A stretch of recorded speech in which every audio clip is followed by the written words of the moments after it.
So அல் குர்ஆன் சொல்லக்கூடிய metaphysics தாங்க உலகத்துல சரியான ஒரு மெட்டாஃபிசிக்ஸ். அது அல்லாத மெட்டாஃபிசிக்ஸ் வந்து நெறைய பேர் சொல்றாங்க. ஆனா அதுல கொஞ்சம் உண்மைகள் இருந்தாலும், பெரும்பாலும் கற்பனைகளும், யூகங்களும் கலந்திருக்கு.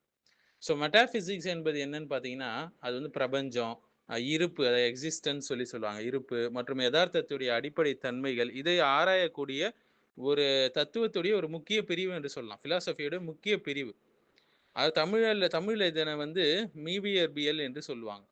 இயல் கடந்த ஆராய்வு என்று சொல்லுவாங்க. அல்லது நுண்பொருள் கோட்பாடியல் என்றெல்லாம் சொல்லுவாங்க. இதெல்லாம் தமிழ் டெர்ம்ஸ்.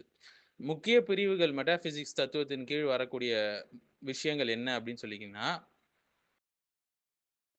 ஆண்டாலஜி, இருத்தலியல் என்று சொல்லுவாங்க. ஆண்டாலஜினா நாம ஏன் இருக்கிறோம்? ஆ நம்ம இருப்பதுடைய அடிப்படை நோக்கம் என்ன? போன்ற கேள்விகளை ஆராய்வது. அடுத்தது பிரபஞ்சவியல், காஸ்மாலஜி சொல்லுவாங்க. பிரபஞ்சம் எப்படி உருவாச்சு? காலம் மற்றும் டைம் அண்ட் ஸ்பேஸ் வந்து என்றால் என்ன என்பது பற்றிய ஆய்வு. காலத்தை பற்றிய, நேரத்தை பற்றிய ஆய்வு. அடுத்தது ஆன்மா மற்றும் மனது. அதாவது மைண்ட் அண்ட் பாடி சொல்லுவாங்க. ஆன்மா மற்றும் மனது. ஆன்மானா என்ன? உடலுக்கும், மனசுக்கும் இடையே என்ன தொடர்பு இருக்கு?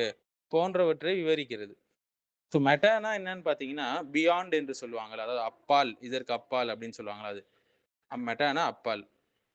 அடுத்தது பண்டைய கிரேக்க தத்துவ ஞானி அரிஸ்டாட்டில் வந்து இயற்பியல், அதாவது பிசிக்ஸ் பற்றிய புத்தகங்களை எழுதின பிறகு, பிரபஞ்சத்துடைய அடிப்படை காரணங்கள் குறித்து அவர் நூல்கள் எழுதுறாரு இல்லையா? அதாவது பண்டைய கிரேக்க தத்துவஞானி அரிஸ்டாட்டில் வந்து பிசிக்ஸ் பற்றிய புத்தகங்கள் எழுதின பிறகு, பிரபஞ்சத்துடைய அடிப்படை காரணங்கள் குறித்து சில நூல்கள் எழுதினாரு. அதற்கு அவரது மாணவர்கள் கொடுத்த பெயர் தான் இது, இந்த மெட்டாபிசிக்ஸ் என்பது. தமிழ் மரபுல மெட்டாபிசிக்ஸ்னா என்னன்னு பார்த்தீங்கன்னா, சித்தர்களுடைய பாடல்கள், திருக்குறள், பண்டைய இலக்கியங்கள்ல கூறப்படக்கூடிய மெய்யியல் கருத்துகள் அனைத்தும் நுண்பொருள் சார்ந்த மீவியற்பியல் கருத்துகள் என்று சொல்லுவாங்க. ஸோ யதார்த்தத்துடைய அடிப்படை தத்துவத்தை ஆராயக்கூடிய ஒரு தத்துவ கிளை தாங்க இந்த மெட்டாபிசிக்ஸ் என்பது. சரி, இப்ப நம்ம மெயின் மேட்டருக்கு போவோம். ஸோ அல் குர்ஆன் சொல்லக்கூடிய மெட்டாபிசிக்ஸும் உலகத்துல மற்றவர்கள் சொல்லக்கூடிய மெட்டாபிசிக்ஸ் நடுவில் நம்ம வித்தியாசம் பார்க்க போறோங்க. அதாவது மறையியல் கூட சொல்லுவாங்க இதற்கு. இந்த உலகத்துடைய உண்மையான அடிப்படை என்ன? மனுஷன் யாரு? இறைவன் என்பவன் இருக்கிறானா? ஆன்மா என்பதற்கு உண்மையா? மரணத்துக்கு பிறகு வாழ்க்கை இருக்கா? நன்மை, தீமைக்கு நிலையான அளவுகோல் என்ன? உலகம் எப்படி தோன்றுச்சு? போன்ற ஆழமான கேள்விகளை ஆராயும் துறை தான் இந்த மெட்டாபிசிக்ஸ். ஸோ மனித தத்துவங்கள் பல பதில்கள சொல்லுது இதற்கு. பல தியரிக்கள் இருக்கு. ஆனா பெரும்பாலும் அது வந்து சில உண்மைகள் இருந்தாலும், பெரும்பாலும் மனிதர்களுடைய யூகங்கள், கற்பனைகள், அவங்களுடைய குறைந்த அறிவினால் வந்த இந்த கன்க்ளூஷன்ஸு, மனித உணர்வுடைய வரம்புகள், இதன் மீது கட்டப்பட்டது தான் அது. ஆனால் குர்ஆன் என்ன சொல்லுது? மனிதனுடைய ஊகத்தை அல்ல, இறைவனுடைய வெளிப்பாடு, அதாவது இறை செய்தியை அடிப்படையாகக் கொண்டு முழுமையான, உண்மையான அமைப்பை அது வழங்குது நமக்கு குர்ஆன். ஸோ குர்ஆனுடைய மறையியலுடைய அடிப்படை என்னன்னு சொல்லி பார்த்தீங்கன்னா, அல்லாஹ் அனைத்திற்கும் ஆதாரமானவனாக இருக்கிறான். அல்லாஹு ஸமத். ஸோ அல்லாஹ்வை சார்ந்து தான் எல்லா ஜீவராசிகளும் இருக்கு. அல்லாஹ் யாரையும் சார்ந்து இல்ல. ஸோ குர்ஆன் என்ன சொல்லுதுன்னா, அல்லாஹ்வுக்கு ஆரம்பம் கிடையாது, முடிவு கிடையாது. அவன் படைக்கப்படல. எல்லாவற்றையும் அவன் தான் படைச்சான். காலத்துக்கும், இடத்துக்கும், பொருளுக்கும் அப்பாற்பட்டவன். ஸோ பல தத்துவங்கள்ல முதல் காரணம் என்ற ஒரு கருத்து இருக்குங்க. ஆனா குர்ஆன் வந்து அல்லாஹ் தான் படைக்கிறான், பாதுகாக்கிறான், வழிநடத்துறான், சட்டம் அளிக்கிறான், கணக்கெடுக்கிறான் என்று சொல்லுது. உலகம் படைக்கப்பட்டது பத்தி பார்த்தீங்கன்னா, பதியு சமாவாத்தி வல் அர்த், வானங்களையும் பூமியையும் புதிதாக அவன் வந்து உருவாக்குனான். ஸோ குர்ஆன் என்ன சொல்லுதுன்னா, உலகம் என்றும் என்றும் இருந்த ஒரு விஷயம் இல்ல. மாறாக அது வந்து ஒரு படைப்பு. இதனால் இது எந்தெந்த கொள்கைகள்லாம் உடைக்குதுன்னா, பொருளே அனைத்தும் என்ற கொள்கை அது உடையுது. உலகம் நித்தியமான ஒன்று என்ற கிரேக்க கருத்து அதுவும் உடையுது. பிரபஞ்சம் முடிவில்லாம சுத்திக்கினே இருக்குது என்ற சில கிழக்கு தத்துவங்கள் எல்லாமே உடைச்சு எறியறாங்க. ஸோ அரிஸ்டாட்டில் என்ன சொல்றாரு? அன்மூவ்டு மூவர் அப்படின்ற ஒரு விஷயத்த சொல்றாரு இல்லையா? இதை விட அல் குர்ஆன் சொல்லக்கூடிய இந்த மெட்டாபிசிக்ஸ் வந்து மேம்பட்ட ஒரு மெட்டாபிசிக்ஸ்ங்க. ஸோ வந்து மெட்டீரியலிசத்த உடைக்குது. ஹிந்து எட்டர்னல் காஸ்மஸ் தியரிய உடைக்குது. கிரேக்கர்களுடைய எட்டர்னல் யூனிவர்ஸ் தியரிய உடைக்குது. எல்லாத்தையும் அல் குர்ஆன் உடைக்குது. குர்ஆன் என்ன சொல்லுது? பிரபஞ்சம் வந்து எட்டர்னல் கிடையாது. இறுதி வரைக்கும் இருக்காது. அது வந்து ஒரு படைக்கப்பட்ட ஒரு விஷயம் என்று சொல்லி காட்டுது. அடுத்தது கைப், 3வது விஷயம். மறைவான ஞானம். அறிய முடியாத ஒரு மறை உலகம். ஸோ குர்ஆன் வந்து ரியாலிட்டிய 2 பகுதியா பிரிக்குதுங்க. ஒண்ணு ஷஹாதா. நம்ப பார்க்கக்கூடிய விசிபிள் வேர்ல்டு, கண்ணால பார்க்கக்கூடிய, இது போன்ற பார்க்கக்கூடிய விசிபிள் வேர்ல்டு. இன்னொன்னு இன்விசிபிள் வேர்ல்டு, கைப் என்று பிரிக்குது. இதுல இந்த இன்விசிபிள் வேர்ல்டுல, மறைவான உலகத்துல மலக்குமார்கள் இருப்பாங்க. ஏஞ்சல்ஸ், ஜின்கள் இருப்பாங்க. டெமன்ஸ் சொல்லுவாங்க. ஆ அர்ஷ், அல்லாஹ்வுடைய சிம்மாசனம் இருக்கும். ரூஹ் இருக்கும். ஆன்மா என்பது இருக்கும். ஆஹிரா, மறுமை என்பது இருக்கும். மாடர்ன் எம்பரிசிசம் என்ன சொல்லுதுன்னா, கண்ணால் காண்பது மட்டும் தான் உண்மைன்னு சொல்லுது. எது நம்ம பார்க்குறோமோ அதான் உண்மைன்னு சொல்லுது. மறைவான உலகத்தை மறுக்குது. ஆனால் கிராவிட்டியே மறைவான விஷயம் தான். இங்க என்ன பார்த்துட்டீங்களா என்ன அந்த கண்ணால? கான்ஷியஸ்னஸ்ஸே வந்து ஒரு இன்விசிபிளான விஷயம் தான். அதனால் காண முடியாதது இல்லை என்பது வந்து புத்திக்கு பகுத்தறிவு படாத ஒரு விஷயம். அது இரேஷனல். கண்ணை காத்த கூட தான் பார்க்கல, கரண்ட்ட கூட தான் பார்க்கல. அதுக்காக என்ன செய்வீங்க? மறுத்துடுவீங்களா என்ன? அத யூஸ் பண்றதில்ல, அதை உணர்வதில்ல. ஸோ மெட்டீரியலிசம்னா என்ன? மேட்டர் மட்டும் தான் ரியாலிட்டி அப்படின்னு சொல்லுது. ஆன்மாலாம் கிடையாது, இறைவன்லாம் கிடையாது சொல்லி சொல்லுது. ஸோ மரணத்திற்கு பின்ன எதுவுமே இல்லன்னு சொல்லுது மெட்டீரியலிசம். இது வந்து மார்க்சிசம், ஏத்திசம், சயன்டிஃபிக் நேச்சுரலிசத்துடைய அடிப்படைங்க இது. இந்த மெட்டீரியலிசம் என்பது. ஸோ வந்து குர்ஆன் இதற்கு எப்படி மறுப்பு குடுக்குதுன்னா, ஒரு மேட்டர் என்பது வந்து எப்படி செல்ஃப் அவேர்னஸ் உருவாக்கும், எப்படி மொராலிட்டியை உருவாக்கும், எப்படி வந்து ஒரு லவ்வ உருவாக்கும். மெட்டீரியலிசத்தால இதற்கு எதுவுமே பதில் தர முடியல. ஆனா நஃபக்து ஃபீஹி மின் ரூஹி, ஆமன்து என் ரூஹிலிருந்து ஊதினேன் என்று அல்லாஹ் சொல்றான். 29வது ஆயத்து 15வது அத்தியாயம். ஸோ மனுஷன் வெறியும் கெமிஸ்ட்ரி மட்டும் இல்லங்க. ஸோ ஸோ இவங்க சொல்ற மாரி யூனிவர்ஸ் வந்து ஒரு ஆக்சிடென்டலா உருவாச்சு. மனிதர்கள் எல்லாம் மிருகங்கள்லேருந்து வந்தாங்கன்னா, இவங்க சொல்ற மாரி வச்சுக்கிட்டா, திருமணத்துக்கு அப்பால் உள்ள உறவுகள், ரேப் இதெல்லாம் ஏன் தவறுன்னு ஆகிவிடும். ஏன் அநீதி என்று ஆகிவிடும். ஆனால் அல் குர்ஆன் ஒவ்வொன்றுக்கும் தெளிவான வரையறையை சொல்லுது. மெட்டீரியலிசத்தால ஒரு அப்ஜெக்டிவ் மொராலிட்டியை தர முடியாது. ஒரு தீர்வை தர முடியாது. ஏன்னா மொராலிட்டி என்பது, நெறிமுறைகள் என்பது கடவுளுடைய எல்லைகள், கட்டுப்பாடுகள். அடுத்தது ஏத்திசம் எடுத்துக்கோங்க. பிரபஞ்சம் வந்து ஒரு அர்த்தம் இல்லாத ஒரு ஆக்சிடென்ட் சொல்லி சொல்றாங்க.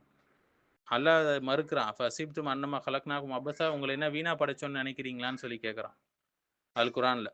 அடுத்தது பாருங்க கிரீக் மெட்டாபிசிக்ஸ். அதாவது பிளாட்டோ என்ன சொல்றாரு? இந்த பிசிக்கல் வேர்ல்டு வந்து ஒரு இம்பெர்ஃபெக்ட் ஆனது. பெர்ஃபெக்ட் கிடையாது. ரியல் வேர்ல்டு உண்மையான வேர்ல்டு என்பது வேர்ல்ட் ஆஃப் ஃபார்ம்ஸ் தான் சொல்றாரு. குர்ஆன் என்ன மறுக்குதுன்னா இதற்கு, இந்த பிசிக்கல் வேர்ல்டு அல்லாஹ்வுடைய அத்தாட்சிகள்லேருந்து உள்ள வருது. இன்ன ஃபீ கல்கி ஸமாவாதி வல் அர்தி லஆயாத்தின் என்ற ஆயத்தை படிச்சு பாருங்க. படைப்புகள்ல அடையாளங்கள் இருக்கு. அல்லாஹ்வுடைய அத்தாட்சிகள் இருக்கு. ஸோ பிளாட்டோ என்ன சொல்றாரு? இந்த மேட்டர் என்பது வந்து ஆல்மோஸ்ட் ஒரு இன்ஃபீரியரான ஒரு விஷயம் சொல்றாரு. ஆனா குர்ஆன் என்ன சொல்லுது? இந்த மேட்டர், இந்த பிசிக்கல் வேர்ல்டு எல்லாம் எல்லாம் அர்த்தமுள்ள ஒரு படைப்புகள் என்று சொல்லுது. அரிஸ்டாட்டில் என்ன சொல்றாரு? இந்த யுனிவர்ஸ் வந்து எட்டர்னல், அழியாது, எப்பவுமே இருக்கும்னு சொல்றாரு. காட் தான் வந்து முதல் காரணி எல்லாத்திற்கும் சொல்லி சொல்றாரு. அல் குர்ஆன் என்ன சொல்லுது? இந்த யூனிவர்ஸ் என்பது படைக்கப்பட்டதுப்பா. படைக்கப்பட்டது ஒரு நாள் அழியும்.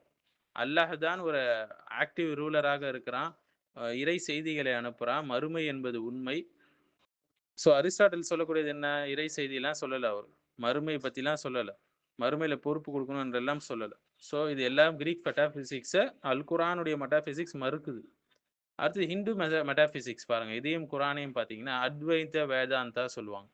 அதாவது ஆத்மன் தான் பிரம்மன் அப்படின்னு சொல்லுவாங்க. எல்லாம் ஒரே அல்டிமேட் ரியாலிட்டிலேருந்து வந்ததுன்னு சொல்லுவாங்க. இந்த உலகமே ஒரு மாயை என்று சொல்லுவாங்க. இல்யூஷன் என்று சொல்லுவாங்க. அல் குர்ஆன் இதற்கு எப்படி மறுக்குதுன்னா, படைப்பாளன் வேற, படைப்பாளி வேற. குர்ஆன் வந்து லைஸ கமிஸ்லிஹி ஷைஉன் என்று சொல்லுது. அவனைப் போன்று எதுவுமே இல்லன்னு சொல்லுது. அல்லாஹ்வைப் போன்று எதுவுமே இல்ல. 42வது அத்தியாயம் 11வது வசனம். ஸோ அத்வைத வேதாந்தா என்ன சொல்லுது? படைப்பாளனையும், படைப்புகளையும் ஒன்றாக்குது. மெர்ஜ் பண்ணுது. இது தௌஹீதை உடைக்கக்கூடிய விஷயம். ஆனா அல் குர்ஆனுடைய மெட்டாபிசிக்ஸ் அழகா பிரிச்சு காட்டுதுங்க. உலகம் என்பது மாயை அல்ல. குர்ஆன் என்ன சொல்லுது? இந்த உலகம் என்பது சோதனை என்று சொல்லுது. இல்யூஷன் கிடையாது. இல்யூஷன் கிடையாது இந்த உலகம். இந்த உலகம் என்பது சோதனை.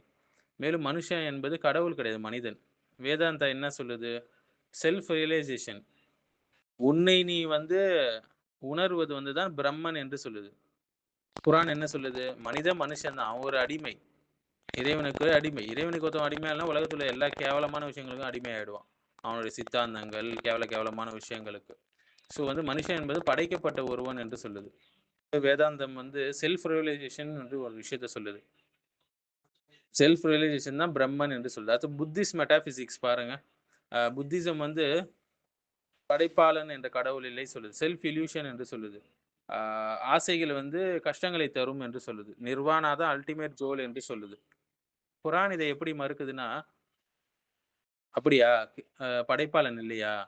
இது ஒரு கேஷுவாலிட்டி கொலாப்ஸ்ன்னு சொல்றீங்களா? அப்ப யூனிவர்ஸ் எப்படி படைக்கப்பட்டது?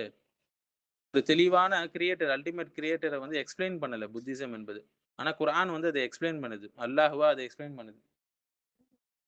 நம்மளுடைய செல்ஃபே இல்யூஷன் என்று சொல்றாங்க இல்லைங்களா? குரான் வந்து என்ன சொல்லுது? இந்த ஆன்மா என்பது நம்மளுடைய செல்ஃப் என்பது இல்யூஷன் கிடையாது. மாறாக அது ஒரு உண்மை. அதற்கு கேள்வி கணக்கு குடுக்கணும் மறுமையில அப்படி சொல்லுது. இந்த புத்திசம் சொல்லக்கூடிய இந்த நிர்வாணாவுடைய நிலை என்பது என்னன்னு சொல்லி பார்த்தீங்கன்னா, இந்த புத்திசம் வந்து ஆசைகள் அற்று போதல் என்ற ஒரு நிலையை சொல்லுதுங்க. ஆனா இஸ்லாம் என்ன சொல்லுது? ஆற்று ஆசைகள் இருக்கிறது தவறில்ல. அதை வந்து ஒரு எல்லைக்குட்பட்டு இருக்கணும். அல்லாஹ் சொல்ற எல்லைக்குட்பட்டு அந்த ஆசைகளை நீ அனுபவித்துக் கொள்ளலாம் இந்த உலகத்துல. யார் வந்து அதை பேணி நடக்கிறாங்களோ, அல்லாஹ் சொன்ன மாரி வாழ்றாங்களோ, அல்லாஹ் சொன்னதை தவிர்க்கிறாங்களோ, நிச்சயமா அவங்களுக்கு சொர்க்கம் என்ற ஒரு விஷயம் இருக்கு. அதுதான் அவங்களுடைய இறுதி நிலையா இருக்கு, சொர்க்கம் என்பது. இப்படி சொல்லிக்கிட்டே போலாங்க. குர்ஆனுடைய மெட்டாபிசிக்ஸ் ஏன் தனித்துவமானதுன்னா, தௌஹீதை மையமான கொண்ட ஒரு ரியாலிட்டிய அது குடுக்குது. எல்லாத்தையும் வந்து கனெக்ட் ஒரு எல்லாத்துக்கும் ஒரு படைப்பாளன் இருக்கிறான் என்பது தெளிவாக சொல்லுது. ஆன்மாவை மற்றும் இந்த பிசிக்கல் வேர்ல்ட, அ இறை செய்திய, துன்யா, ஆகிரத் எல்லாத்தையும் ஒரு பேலன்ஸ்டாக அழகா விளக்குது. இந்த பிரபஞ்சத்தை பத்தி சொல்லும்போது அதுக்கு ஒரு நோக்கம் இருக்கு. அது நீதத்தின் அடிப்படையில அது வந்து நிறுவப்படணும். மறுமையில அல்லாஹ் கேள்வி கேட்பான் என்ற எல்லா விஷயத்தையும் சொல்லுது. மனிதன பத்தி சொல்லும்போது ஒரு கண்ணியமான படைப்புன்னு சொல்லுது. அல்லாஹ் அவனை வந்து கலீஃபாவாக ஆக்குனான் இந்த பூமியில அப்படின்னு சொல்லுது. ஸோ நவீன உலகத்துல குர்ஆன் சொல்லக்கூடிய மெட்டாபிசிக்ஸ் தான் சரியான வெற்றி தரக்கூடிய மெட்டாபிசிக்ஸ். இன்னைக்கு உலகம் பாருங்க டிப்ரஷன்ல இருக்கு. சூசைட் ரேட் அதிகமாயிருச்சு. மேலும் ஜெண்டர் கன்ஃப்யூஷன் வந்துருச்சு. ஒரு கன்சியூமரிசம் தலைவிரித்து ஆடுது. ஐடென்டிட்டி கிரைசிஸ் வந்துருச்சு. நிஹிலிசம் வந்துருச்சு. இதுல சிக்கிக் கொண்டிருக்கு இந்த உலகம். ஏன்னா, மனுஷன் மெட்டாபிசிக்கலுடைய ஒரு அடிப்படையை இழந்துட்டான். குர்ஆன் மட்டும் தான் எல்லாத்தையும் தெளிவுபடுத்துது. எல்லாவற்றையும் ஒரு கோஹெரண்ட் ஃப்ரேம் ஒர்க்காக வழங்குது. உலகத்துல மெட்டாபிசிக்ஸ் கொள்கைகள் சில உண்மைகளை சொன்னாலும், முழு ரியாலிட்டிய அவங்களால விளக்க முடியல. முழு ரியாலிட்டிய படைச்சவனால தான் விளக்க முடியும். சில மெட்டாபிசிக்ஸ் வந்து கடவுளையே இழந்துருச்சு. சில மெட்டாபிசிக்ஸ் வந்து மொராலிட்டிய இழந்துட்டாங்க. சிலர் வந்து வாழ்க்கையோட அர்த்தத்தையே இழந்துட்டாங்க. சிலர் வந்து ஆன்மாவே இழந்துட்டாங்க. ஆனா குர்ஆன் என்ன சொல்லுது? படைப்பாளன், ஆன்மா, நெறிமுறைகள், வாழ்க்கைக்கான நோக்கம், நீதமான வாழ்க்கை, மறுமை வாழ்க்கை, இறை செய்தி, மனிதனுடைய இயல்பு எல்லாத்தையும் ஒரே ஒரு கோஹிரண்ட் மெட்டாபிசிக்கல் சிஸ்டமா அது வழங்குது.